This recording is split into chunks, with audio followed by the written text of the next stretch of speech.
একটু থামুন, স্ক্রল করবেন না। আমি জানি আপনি হয়তো ব্যস্ত, হয়তো একের পর এক ভিডিও দেখছেন, কিন্তু একটা মুহূর্ত দিন। হয়তো এই ভিডিওটা আল্লাহ আপনাকে দেখাতে চেয়েছেন।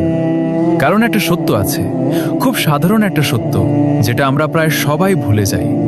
আমরা প্রতিদিন দৌড়াচ্ছি স্বপ্নের পিছনে, টাকার পিছনে, এই দুনিয়ার সুখের পিছনে। কিন্তু একবার ভেবে দেখেছেন, এই দৌড় একদিন হঠাৎ করেই থেমে যাবে। একদিন হয়তো হঠাৎ করে আপনার নামটাই মৃত মানুষের তালিকায় লেখা হবে। মানুষ বলবে, তিনি তো কালো আমাদের সাথে ছিলেন। কিন্তু তখন আপনি আর ফিরতে পারবেন না। তাই যতক্ষণ সময় আছে, যতক্ষণ নিঃশ্বাস চলছে, চলুন আমরা আমাদের রবের দিকে ফিরে যাই।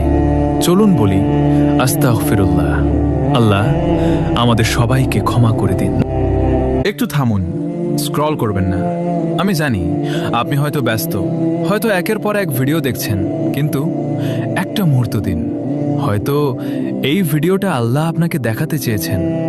কারণ একটা সত্য আছে, খুব সাধারণ একটা সত্য, যেটা আমরা প্রায় সবাই ভুলে যাই।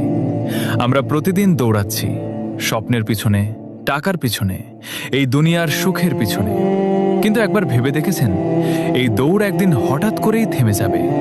একদিন হয়তো হঠাৎ করে আপনার নামটাই মৃত মানুষের তালিকায় লেখা হবে। মানুষ বলবে, তিনি তো কালো আমাদের সাথে ছিলেন। কিন্তু তখন আপনি আর ফিরতে পারবেন না। তাই যতক্ষণ সময় আছে, যতক্ষণ নিঃশ্বাস চলছে, চলুন আমরা আমাদের রবের দিকে ফিরে যাই। চলুন বলি আস্তাগফিরুল্লাহ। আল্লাহ আমাদের সবাইকে ক্ষমা করে দিন।